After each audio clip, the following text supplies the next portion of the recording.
ಕಡೆ 2 ಟ್ಯಾಂಕರ್ಗಳು ಕೊಚ್ಚಿ ಹೋಗಿದೆ ಗಂಗಾವಳಿ ನದಿಯಲ್ಲಿ. ಮತ್ತು ಆ ಮಣ್ಣು ಕುಸಿತ ಉಂಟಾಗಿ 7 ಜನ ಸಿಲುಕಾಕೊಂಡಿದ್ದಾರೆ. ಆಮೇಲೆ ಅಲ್ಲಿ JCB ಮಣ್ಣು ತೆಗಿತಾ ಇದೆ. ಅದು ಇಷ್ಟೇ ಮಣ್ಣು ತೆಗಿತಾ ಇದೆ. ಎಷ್ಟು ಅದು ಒಂದು 2 ತಿಂಗಳಾದರೂ ಬೇಕು ಅದಕ್ಕೆ.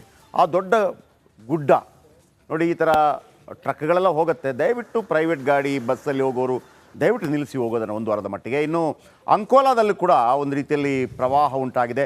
ಅದರ ಒಂದು ದೃಶ್ಯಾವಳಿ ನೀವು ನೋಡ್ಬೋದು. ಅಂಕೋಲಾದಲ್ಲಿ ಯಾವ ರೀತಿ ಇದೆ ನೀವು ನೋಡ್ಬೋದು. ನೋಡಿ, ಇದು ಅಂಕೋಲಾದಲ್ಲಿ ಅರ್ಧಕ್ಕರ್ಧ ಲಾರಿ. ಇನ್ನು ಸ್ವಲ್ಪ ಜಾಸ್ತಿ ಆದಾಗ ಏನಾಗುತ್ತೆ, ಕಂಟ್ರೋಲ್ ತಪ್ಪಿಬಿಡುತ್ತೆ. ನಿಮ್ಗೆ ಗೊತ್ತಲ್ಲ, ಇನ್ನೂ ಸ್ವಲ್ಪ ನೀರು ಬಂದರೆ ಆ ಲಾರಿ ತೇಲ್ಕೊಂಡು ಹೋಗ್ಬಿಡುತ್ತೆ.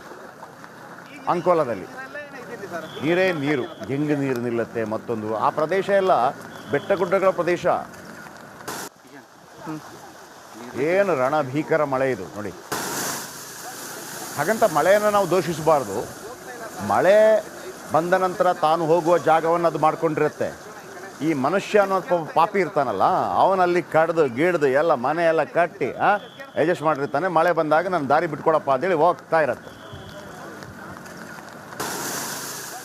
ಒಂದು ಇಲ್ಲಿ ಕಳೆದ 2018-19ರಲ್ಲಿ ನಿಮಗೆ ಮಡಿಕೇರಿಯಲ್ಲೇ ಗೊತ್ತಿರ್ಬೋದು, ಆ ಭಾಗದಲ್ಲಿ ಶೇಷಗಿರಿ ಇದರ ಬಗ್ಗೆ ಒಂದು ನಿಮಗೆ ಸಚಿತ್ರ ವರದಿಯನ್ನು ಕೊಟ್ಟಿದ್ದಾರೆ, ನೋಡೋಣ.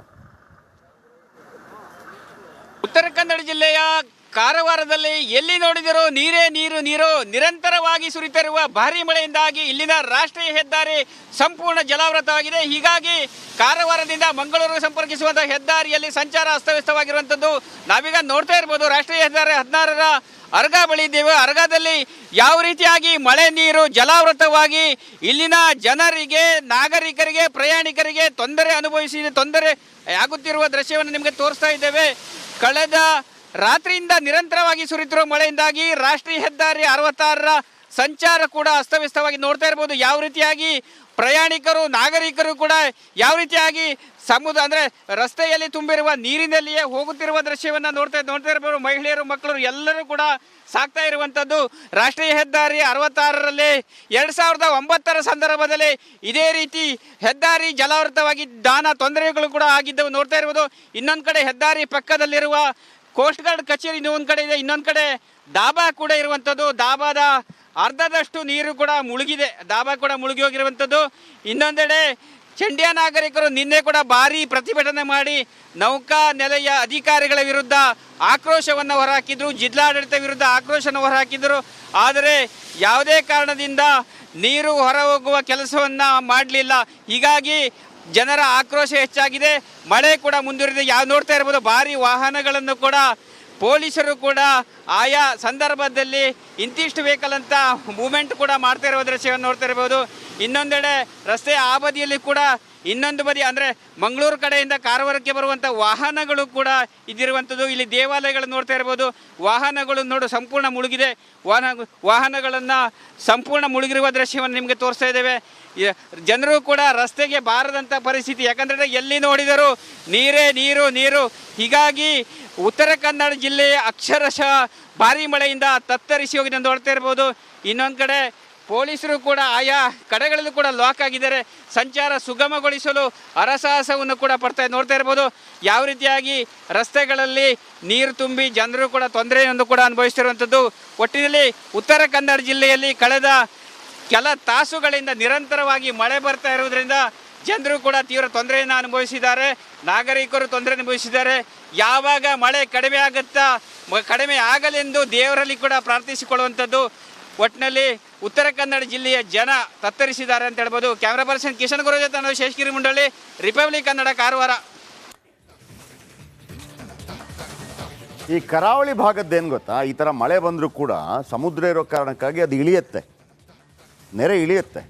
ಮಂಗಳೂರು, ಕರಾವಳಿ, ಉಡುಪಿ ಇಳಿಯುತ್ತೆ. ನಮಗೆ ಉತ್ತರ ಕರ್ನಾಟಕ ಹಾಗಲ್ಲ. ಉತ್ತರ ಕರ್ನಾಟಕ ಹೆಂಗೆ ಗೊತ್ತಾ, ಸಮ್ಟೈಮ್ಸ್ ಮಳೆ ಬಂದಿರೋದಿಲ್ಲ, ಆದರೆ ನೆರೆ ಬಂದಿರುತ್ತೆ. ಹೇಗೆ ಹೇಳಿ, ಅಲ್ಲಿ ಕೃಷ್ಣಾ ನದಿ ಇದೆ. ಮಹಾರಾಷ್ಟ್ರದಲ್ಲಿ ಮಳೆ ಆದರೆ ಕೊಯ್ನಾ ಜಲಾಶಯದಿಂದ ನೀರು ಬಿಡ್ತಾರೆ, ಇಡೀ ಕರ್ನಾಟಕ, ಉತ್ತರ ಕರ್ನಾಟಕ ಮುಳುಗೋಗುತ್ತೆ. ಬಟ್ ಮಳೆ ಬಂದರೆ ಓಕೆ, ಅಟ್ಲೀಸ್ಟ್ ಕ್ಲೀನ್ ಮಾಡಿ ನೋಡಿ ಯಾವ ಥರ ಬಿದ್ದಿದೆ.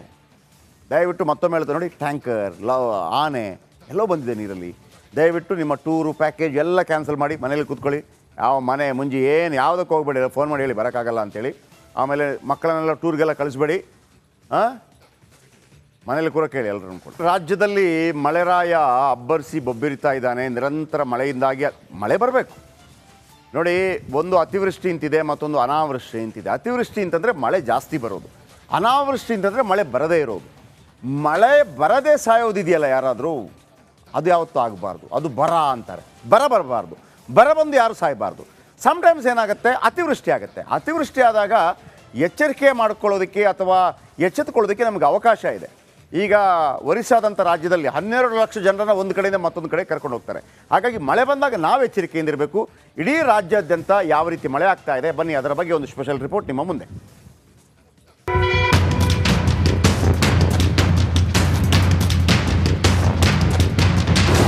ಸ್ಫೋಟ, ಕರುನಾಡಲ್ಲಿ ಮೇಘಸ್ಫೋಟ, ಭೀಕರ ಪ್ರಳಯ, ಭಯಾನಕ ಪ್ರವಾಹ, ಕಂಡು ಕೇಳರಿಯದ ಮಳೆ, ವರುಣಾರ್ಭಟಕ್ಕೆ ಭೋರ್ಗರೆದ ನದಿ, ಬಾಯ್ತೆರೆದ ಭೂಮಿ, 7 ಮಂದಿ ಜೀವಂತ ಸಮಾಧಿ. ಬ್ರಹ್ಮಾವರದ ಬಳಿ ಭೋರ್ಗರೆದ ಸೀತಾ ನದಿ.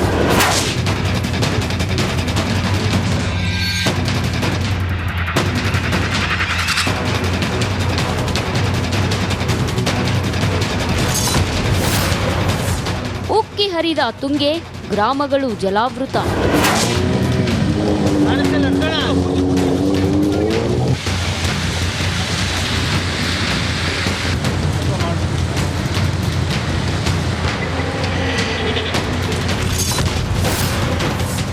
ಸೇತುವೆ ಜಲಾವೃತ, ಸಂಚಾರ ಸ್ಥಗಿತ.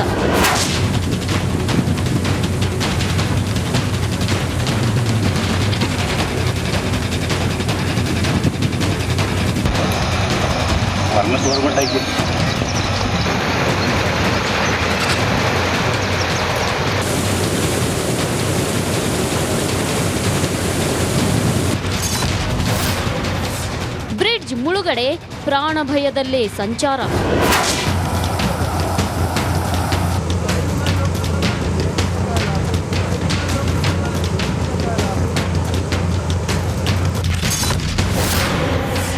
NH 66 ಜಲಾವೃತ, ಕಾರು ತಳ್ಳಿ ಹರಸಾಹಸ.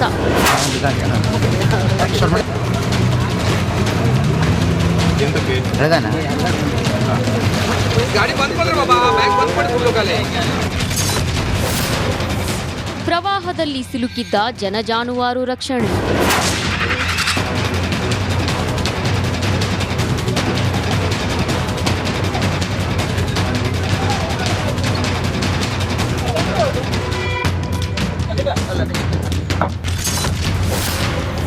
ತ್ರಿವೇಣಿ ಸಂಗಮ ಜಲಾವೃತ, ಸಂಚಾರ ಸ್ಥಗಿತ.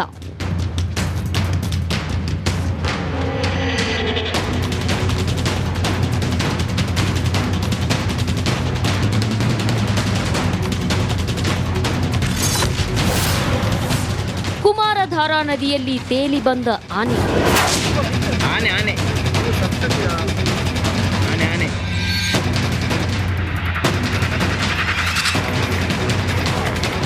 ನೋಡಿದ್ರಲ್ವಾ, ಈ ಎಲ್ಲಾ ದೃಶ್ಯಗಳು ರಾಜ್ಯದಲ್ಲಿ ವರುಣನ ರೌದ್ರಾವತಾರವನ್ನ ಕಣ್ಣಿಗೆ ಕಟ್ಟುವಂತೆ ಮಾಡಿದೆ.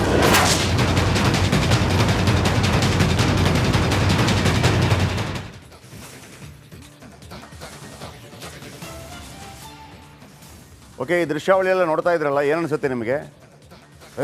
ಏನು ಗ್ರೀನು, ನೀರು, ನೋ. ಮದುವೆ ಮತ್ತೊಂದು ಹೋಗ್ಲಿಕ್ಕಿದ್ರೆ ಮುಂದೂಡಿ ಏನಾಗಲ್ಲ. ಫ್ರೆಂಡ್ ಮದುವೆ ಇದೆ, ಕುಟುಂಬದವರ ಮದುವೆ ಇದೆ, ಹೋಗಲೇಬೇಕು, ನೋ ಪ್ರಾಬ್ಲಮ್. ಒಂದು ಫೋನ್ ಮಾಡಿ, ಸಾರಿ ಬರೋಕ್ಕಾಗಲ್ಲ, ನೆಕ್ಸ್ಟ್ ಬರ್ತೀವಿ ಅಂತೇಳಿ. ಆ ಆನೆಯನ್ನು ಹೊತ್ಕೊಂಡು ಹೋಗಿದೆಯಂತೆ. ನೀವು ಯಾವ ಲೆಕ್ಕರಿ? 50 kg ನೀರು, ಅಷ್ಟು ಡೇಂಜರಲ್ಲಿದೆ.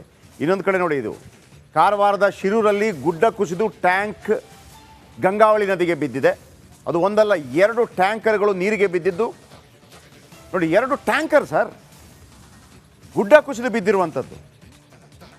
ನೀವಲ್ಲಿ ನನ್ನ ಹತ್ರ ಪ್ರೈವೇಟ್ ಗಾಡಿ ಇದೆ, ಮತ್ತೊಂದಿದೆ, ಮಗದೊಂದಿದೆ, ಮಣ್ಣು ಮಸಿ, ಪ್ಲೀಸ್ ದಯವಿಟ್ಟು ಬೇಡ.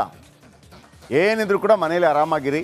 ಒಂದು 2-3 ದಿವಸದ ಮಟ್ಟಿಗೆ ಏನು ಪ್ರಾಬ್ಲಮ್ ಇದ್ದರೂ ಕೂಡ ಫೋನ್ ಮಾಡಿ ಹೇಳಿ ಬರೋಕ್ಕಾಗಲ್ಲ ಅಂತೇಳಿ. ಆಮೇಲೆ ಮಕ್ಕಳನ್ನು ಕಳಿಸ್ಬೇಡಿ. ಮನೆಯಲ್ಲಿ ಈ ಹುಡುಗರಿಗೆಲ್ಲ ಇರುತ್ತೆ, ನಾವು ಟೂರ್ ಹೋಗ್ತಾ ಇದ್ದೀವಿ ಅಂತೇಳಿ, ಎಲ್ಲ ಟೂರ್ ಕ್ಯಾನ್ಸಲ್ ಮಾಡಿಸಿ. ಅವನು ಎಷ್ಟೇ ವಿದ್ಯಾವಂತ ಆಗಿರಲಿ, ಮತ್ತೊಂದಾಗಿರಲಿ, ನೀರೆಲ್ಲ ನೋಡಲ್ಲ ವಿದ್ಯಾವಂತ ಯಾರು ಮತ್ತೊಂದು ಯಾರು ಅಂತೇಳಿ. ಆ ಎಲ್ಲ ಇಲ್ಲಿಂದ ಕೆಲವು ಪೆಕ್ಕರುಗಳೆಲ್ಲ ಅಲ್ಲಿ ಸಮುದ್ರದ ಮುಂದೆ ನಿಂತು ಆಟ ಆಡ್ತಾ ಇರ್ತವೆ. ಸಮುದ್ರ ಯಾವ ರೀತಿ ಹೆಂಗಿರುತ್ತೆ ಅಂತ ಗೊತ್ತಿಲ್ಲ. ನೋಡಿ, ಬೆಟ್ಟ ಬಿದ್ದಿರೋದು, ಆ ಗುಡ್ಡ. ಗುಡ್ಡ ಕುಸಿದಿದೆ, 2 ಟ್ಯಾಂಕರ್ ನೀರಿಗೆ ಬಿದ್ದಿದೆ. ನೋಡಿ ಹೆಂಗೆ ಕುಸಿದಿದೆ. ಇಲ್ಲ ನಾವು ಬಸ್ಸಲ್ಲಿದ್ದೀವಿ ಸೇಫು, ಹಂಗೆಲ್ಲ ಆಗಲ್ಲ. ದಯವಿಟ್ಟು 1 ವಾರದ ಮಟ್ಟಿಗೆ ಯಾವುದೇ ಕಾರ್ಯಕ್ರಮಗಳಿದ್ರೂ ಪೋಸ್ಟ್ಪೋನ್ ಮಾಡಿ. ನಿಮ್ಮ ಮಕ್ಕಳು, ಮನೆಯವರು, ಮತ್ತೊಂದು ಬರೋರಿದ್ದರೆ ಬರಬೇಡಿ ಅಂತ ಹೇಳಿ. ಇದು ನಾವು ನಿಮಗೆ ಹೇಳ್ತಾ ಇರೋಂಥ ಮಾತು. ಭಾಳ ಜೋರಿದೆ. ಆಮೇಲೆ ನಿಮ್ಮ ಮಕ್ಕಳು ಟೂರ್ಗೆ ಹೋಗ್ತೀನಿ, ಜಲಪಾತ ನೋಡೋಕೆ ಹೋಗ್ತೀನಿ, ಮತ್ತೊಂದಾದರೆ ಮನೆಯಲ್ಲೇ ಕೂರಿಸಿ. ನೋಡಿ ಹೆಂಗಾಗಿದೆ. ಆ ಮಂಗಳೂರಲ್ಲಿ ಒಂದು ಆನೆ ಬಂದಿದೆ ನೀರಲ್ಲಿ. ದಯವಿಟ್ಟು ಎಚ್ಚೆತ್ಕೊಳ್ಳಿ. ಆಮೇಲೆ ಸಮುದ್ರ ನೋಡೋಕೆ ಹೋಗೋದು, ಈ ಟೈಮಲ್ಲಿ ಸಮುದ್ರ ನೋಡೋಕೆ ಹೋಗೋದು. ಈ ಬೆಂಗಳೂರವರಿಗೆಲ್ಲ ಸಮುದ್ರ ನೋಡಿ ಗೊತ್ತಿರೋದಿಲ್ಲ. ಸಮುದ್ರ ಅಂತಂದರೆ ಆರಾಮ್ಸೆ ಅವರು ಈ ಕಾರ್ಪೊರೇಷನ್ ಸ್ವಿಮ್ಮಿಂಗ್ ಪೂಲ್ ಅಂದ್ಕೊಂಡ್ಬಿಟ್ಟಿದ್ದಾರೆ. ಸಮುದ್ರ ಅಂದರೆ ವಾವ್ ಲವ್ಲಿ ಅಂತ ಅಂದ್ಬಿಟ್ಟು ಆರಾಮಾಗಿರುತ್ತೆ ಅಂತ.